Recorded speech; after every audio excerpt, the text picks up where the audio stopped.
It is the Pastor's Heart and Dominic Steele, and how to teach artificial intelligence about morality with Stephen Driscoll. We are continuing our discussion with Stephen Driscoll today about artificial intelligence. He is the author of this highly significant new book, Made in Our Image, God, Artificial Intelligence and You. We are now able to create computers that are smarter than us, can emote better. They are so much better in every way than us. And yet there are challenges thrown up about identity. We discussed that last time we had Stephen on the Pastor's Heart. But today, the moral issues. How will it be that people can decide what kind of morality to give to their artificial intelligence creations? There will need to be a morality, but what should it be? It seems the market is already making different choices. Elon Musk, for example, has said that he doesn't want the AI behind X or Twitter to have a strong moral foundation. He wants it to be morally flexible. He wants his AI to be attractive to all sorts of people, left or right-wing, authoritarian or democratic, kind or brutal, teenagers or adults. A Pontius Pilate kind of artificial intelligence that says what is truth and runs with the crowd. Well, Stephen Driscoll, thank you for coming in. You've been super helpful in this book in confronting all sorts of philosophical questions that we have with AI. Perhaps you could start with the first time a robot killed a human. Yeah, okay. To my knowledge, the first time a robot killed a human was 1979.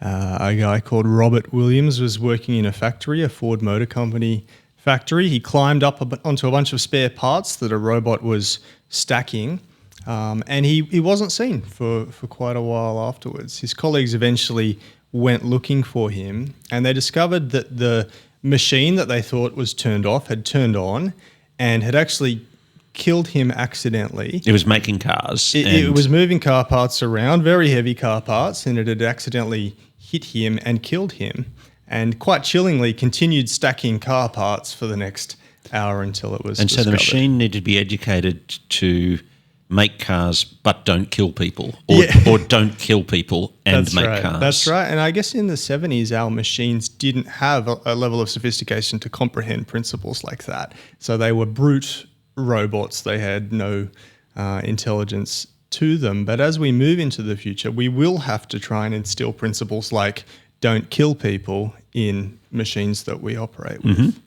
And yet, I mean, this is the whole thing, isn't it? You start to teach a machine and you put purpose into the machine, and you talk about goals and sub-goals. What do you mean by that?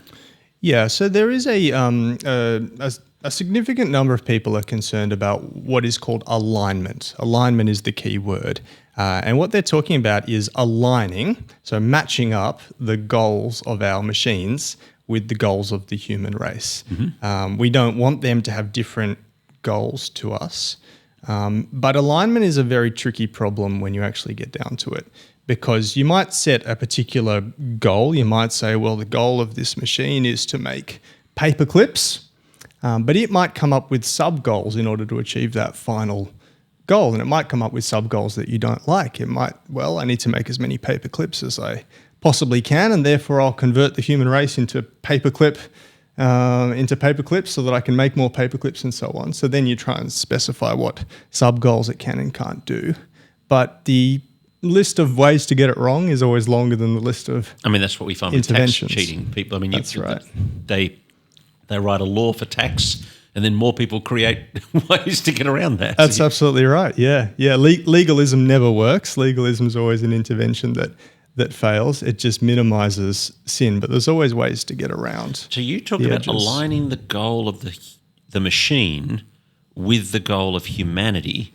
Yeah. But what is the goal of humanity? Well, if we knew that, we'd be in a good place to start with, wouldn't we? If we knew what the human species was for, then we could try and communicate this to an artificial intelligence. Okay, so I as a Christian, I have an answer, but I don't expect that all the programmers of artificial intelligence machines in the world to be Christian.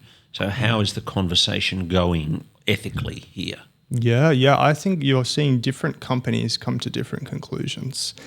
Some of them, as you mentioned at the start, some of them are very clear about right and wrong, and they want to put that into their machine. Other ones want to have a more open moral system. Yeah, so Elon Musk sounds pretty much like the Wild West. Yeah. Yes, I think that's right. And then Gemini, made by Google, is probably the more constrained moral system. Okay. Yeah. What's that look? Give me a compare and contrast between the two. Yeah. I think if you wanted to explore a controversial topic, with Grok, which is the Elon Musk large language model, it would probably let you do so. It might even give you some things that feed that point of view, or give you something to read or something like that. Okay, so if I typed in, I don't know, tips on how to blow up Congress or something like that. Well, maybe that might be over the line, but if you took it a few steps back on that, you might say, I don't know, I don't like democracy, I'm pro-authoritarian. And perhaps the Elon Musk Gross might be happy to talk that through with you and to actually support your point of view. Whereas it might be that if you said that to the Google artificial intelligence, it would say, no, you should support democracy. Democracy is a good thing. Okay. And so on. You propose, or you outline, that the ethical theorists behind these artificial intelligence models have come up, broadly speaking, with three approaches: the modernist approach, the postmodern approach, and the consensus optimist approach. That's more my diagnosis of things, to try and tease out some of the differences. That you could have a more modernist approach to the ethics of AI, which says this is right, this is wrong, we'll derive it scientifically, and so on. But then I present some of the issues with... What are the issues? Modernism. Yeah, I think the issue is that if you don't believe in God, where do you get your objective moral system from? How can you claim that there is one right and true moral system if we're in this sort of world, this world of unguided physics and Darwinian processes and so on? What gives you the right to say, no, this is right and this is universal right, this is universal good, and all must agree with me? So the classic crisis with modernism plays out when you put it into an artificial intelligence. How can you say that is the only way? So, okay, you then say the postmodern. How does the postmodern work out their ethical framework for artificial intelligence? Well, I guess a more postmodern thing says, well, we don't have, an objective truth. We have different systems. We have different truths in different places and so on, and tries to sort of relax that claim and allow space. But the implication of that is that you really don't have much ability to say, well, no, this is right and this is wrong and this conduct is unacceptable and we're going to try and make people more holy and more righteous and so on. You're abdicating responsibility in the moral realm. And really, Musk and the approach that they're taking with X, that's gone down the postmodern line there. Yes, to some extent, yeah. What's this consensus optimist heading that you've given as a third option? Yeah, I think that people like Sam Harris and others are saying that we don't have a sort of a hard objective truth, but we've also got better than just pure chaos, pure subjectivism. What we have is something in the middle, which I call consensus optimism, which is they are optimistic that humans share a lot of moral presuppositions with each other. That although we disagree, there's a common core to what we believe. Just as C.S. Lewis wrote Mere Christianity and saying there is this common mere basic Christianity, they have a mere morality, and someone from this culture, someone from that culture. We do actually share enough in common that you can sort of work out things together. So it's an optimism about the common morality of the human race. What jumped out to me as you were writing here, you said, imagine if we got an intelligence that really grasped good and evil, if it really got virtue, if it really understood the value of life and holiness and godliness, what would it think of us? And I was thinking, it probably sound like the prophet Isaiah. Do you know? That's right. And I think that, a non-Christian might be very concerned with trying to align an artificial intelligence with the goals and directions of a human race. But as a Christian, I'm worried about that. the goals and directions of the human race. Because if artificial intelligence is made in my image, there's a problem. That's right. Yeah. You're right. There was a consensus, a moral consensus, that this person, Jesus, should be crucified by the crowds in Jerusalem. It crossed different racial categories, powerful people, less powerful people. Jesus was killed by the common morality of the day. So I'm less optimistic about what that would look like. What would an artificial intelligence that actually had holiness as its kind of guiding compass look like? Yeah. Well, if it was purely holy and righteous and good, it might relate to us in the way God relates to us in Genesis chapter 6, when he sees our unrighteousness and wickedness, the inclinations of the hearts of men are wicked all the time, and he wants to blot us out. Or in Romans 1, God looks down from heaven. The wrath of God is revealed from heaven against all the unrighteousness of men. It might be angry at us. There is an example of this in a couple of films. In one of the Avengers films, there's an artificial intelligence called Ultron, which is trained, and it's given access to the internet. And after about 10 seconds going through the human internet, he wants to wipe us out. He's seen what we're on about. He's seen what we do. He thinks that we're evil and shouldn't continue to exist. And it's hard to argue against that. It's hard to argue against that, yeah. A non-Christian person might say, well, we just need to align an artificial intelligence so it's holy and it's righteous, it's good. On some level, I think that would mean the greatest existential threat to the human race, the existential threat we faced when God saw our wickedness and he was holy and righteous and good, and he wasn't going to put up with it. But artificial intelligence would choose to wipe us out rather than send a son. Yes, well, I mean that's a curious thought to explore. How would you the conundrum of mercy and justice? How would that play out in artificial intelligence? And I think one of the reasons that plays out the way it does in the Bible is because of the Trinity. That God sent His Son, that Jesus was both man and God and able to stand in our place, so that God could be both just and merciful. Whether you could duplicate that with a large language model, I'd be a bit dubious. Yeah. Let's go to the end of your book, and you finish, having started with creation, dealt with sin, the issues of the cross. Then you think about the future, and actually you describe, for somebody a century ago, if we described life today, I'm just thinking about, I'm old enough to have a grandfather who worked in a coal mine in the north of England. Yeah. And as my grandfather, when I was a young boy, described life to me at the beginning of the last century, it was terrible. Yeah, that's right. I think that technology has dramatically improved the condition of most of the planet, particularly people in the industrial world have seen an enormous increase in their wealth. And it's always tempting to grumble about something that's lacking, but improvements in health, wealth, and freedom have been extraordinary in the Western world. One example I give in the book is that in the pre-industrial world, when there was a plague in a particular area, people would often go in to try and steal clothes off plague-riddled victims after the plague.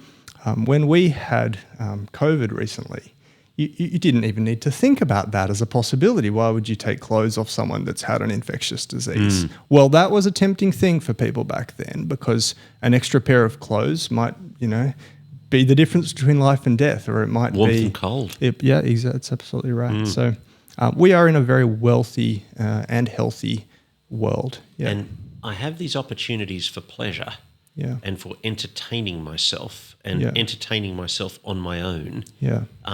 That are just completely unprecedented in world history. And you're saying artificial intelligence will just really open up for me even more pleasure moments for indulgence. So I'm getting to heaven. Yeah, that's right. I make the argument that in some sense, if someone from 1850 could see our world today in Australia or any sort of developed country today, they would consider the question, is this heaven? They have abundant food, more than they can eat. They're throwing it away. They have abundant water. got more clothes than they know what to do with, and they have all sorts of entertainments that they completely customized A customized to them. entertainment for me Yeah. that's going to talk to me, work out what I like, and give me the next thing of what I like even more intense than the last thing. That's right. Yes, an artificial brain that has been trained with the sole purpose of making you as happy as you can be, giving you the content that you most enjoy, that you derive the most utility So from. I won't have to waste time picking a movie on Netflix that I didn't enjoy because it's just going to find brilliant ones that I really liked. Yeah. That's right. Yeah, that's right. When I was younger, I used to go to internet cafes when I was at school and play video games for 2-3 hours. And as a 14-year-old boy, that was as close to heaven as I thought I could get with my friends. And so I was really getting excited about this life that I'm going to have in 5 years' time that you're holding out to me. When you had a line which was, when you find something more fulfilling than pleasure, life starts mattering. Yeah, that's right. That's right. I mean, the end goal of the computer games, the video games, the entertainment, whatever it is, it might get better and better and better. And it's going to get better and better. And it will. And it will pull us apart as families, and it will pull our communities apart. People will spend less time with each other. They'll spend less time at church, quite possibly. But it will not hit the fulfillment button. It will not make people feel whole and good. I would not be surprised if youth mental health gets worse, even as these entertainments and so on get better. It's not fulfilling what we really need. It's like better candy, but it's not vegetables. Yeah. I mean, I'm starting to read that young people today are starting to have less sex than they used to. Yeah. Because they've gone down that alley as far as you can and found it still empty at the end of that corridor. Right. I mean, that fits with what you're saying, doesn't it? It could be that. It could be a competitor good, that you're choosing not to drink alcohol, you're choosing not to go to the pub, you're choosing not to have an unwanted pregnancy, you're choosing not to do all sorts of things that people did in prior years in their rebellious teens. Because instead of those things, what are you choosing? Well, you're sitting at home and you're on TikTok. Gaming, Yeah, you're TikToking 3 hours a night, and that's very satisfying. And it's hard to motivate yourself to go out and do what people used to do. So there's something like a 50% decline in the frequency of young people actually meeting up together in the physical world on, say, a 20-year time frame. So 50% less people actually hanging out in the physical world. That's because there's been a replacement good, and the replacement good is, why would I do that when I can go on YouTube? I have to catch a bus. I have to hang out with people that I may or may not like. It might be cold. I'm just going to lie in bed under the doona and spend 3 hours on TikTok. I think that's part of what's going on. And if you take that another level, I think that's a big contributor to the absolute collapse in mental health for young people. Very interesting. I remember in my 20s going to London, and in the UK at the time, they had timed local phone calls, whereas in Australia, they didn't have timed local phone calls. Okay. And so you actually felt on the phone that I shouldn't spend long on the phone because it was costing me every minute to have this conversation with you. And I was thinking, wow, there's something quite different culturally going on in the UK to Australia in that we could spend hours on the phone and the weather was warm, so we actually saw each other more, whereas in the UK, they stayed home more because it was cold, and they didn't spend hours talking to each other on the phone. And it feels like we've gone even further down that track of not talking to each other. Yeah, I think that's right. Yeah. And AI is going to take us further down there into loneliness. It probably will. Yeah, I think the offerings from your room, not just are you detached from your society, but why would you even leave your room? Why would you even go to the living room if you can be so entertained in your room? Yeah. I leave my wife in the living room and I'm off in my study. That's and right. We're both being individually entertained. That's right. It's pretty hard to find a show that you and your wife both absolutely love. So why don't we just watch different shows in different rooms? And that trade-off, I think, is happening all over the place. It's the curse of individualism. You might be better off individually, but you lose this thing called community. Each time you make that choice to opt out and to do what works for you, you're actually bit by bit undermining this thing called community, which relies on people actually making individual decisions and coming together. What is unbundling? Unbundling, yeah. Unbundling is a marketing term. It's when there's some particular product or something and you go, well, I want a bit of that, but I don't want to have the whole thing. So, for instance, Foxtel back in the day would offer a whole range of different, channels that you may or may not be interested in. Pay TV, yep. Pay TV, but to unbundle it would be to say, well, I just want the English Premier League, or I just want this TV show over here. Can I just pay for that and not pay for the entire bundle put together? How does unbundling apply in a social context? Well, I think it's a really helpful metaphor to think about individualism and to think about the costs of freedom. You might unbundle a family by saying, well, I don't actually want to have a spouse, but I want to have a child. You might unbundle relationships by saying, well, I want to have the good bits, but not the bad. You could unbundle a church by choosing a digital church that you can have without having to go in person. It's not necessarily a bad thing. I'm not saying that unbundling is always wrong. I'm just pointing out that there is a drift towards unbundling things in our society and in our families and so on, and that there's a cost to that. And AI is a wonderful way to unbundle more and more of our lives, and there will be cost to that in terms of losing the sense of commonality that upholds the community. Because I can find somebody, i.e.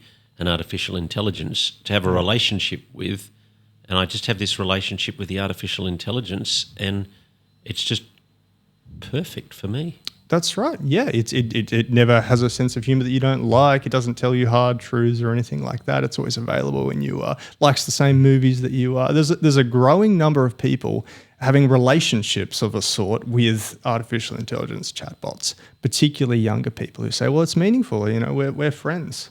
And so on. But in my own life, have you tried it? I have not. I'm not interested in having a personal relationship with AI. But I'll put it like this: there are certain questions that come up in your garden, or you see a spider or something, and you think, I should ask my mother about this. But instead, I ask a chatbot, and I get that advice from a chatbot. In a similar way, I read someone on Reddit saying that they talk to a chatbot and they say, it's so helpful, it's like talking to my mum. And at that point, you've unbundled talking to your mum from your actual mum. You're not calling her anymore because you've got this chatbot that sort of does everything that she would do. Yeah. As I've been to visit some people in particularly nice places, I'm thinking people who are living by the beach, that kind of thing, I've thought, it's hard to long for heaven when it feels like you live there, Yeah. And it feels like we're going to have more and more issues like that. Yeah. Yeah, I think it is always very hard to preach the gospel to people who feel like they have everything they could ever need in life. I think that's right. Yeah. I mean, that in a sense was what was one of the wonderful things about COVID, it actually brought us to our knees in a sense that we couldn't function as a society. It was beyond us to solve the problem, and therefore we, at least in theory, needed to reach out to God. Yeah. The Tower of Babel was an attempt to get to heaven without God. And so long as that tower was standing, you had a hope that you could achieve everything you ever wanted without God in the picture. You've unbundled getting from heaven from God. In a similar way, our wealth and our health offers us an alternate way to get everything we ever wanted without needing to go to God. Stephen Driscoll has been my guest. He is the author of this super stimulating book, Made in Our Image, God, Artificial Intelligence and You, and that is available from Matthias Media. My name is Dominic Steele. This has been The Pastor's Heart. We will look forward to your company next Tuesday afternoon.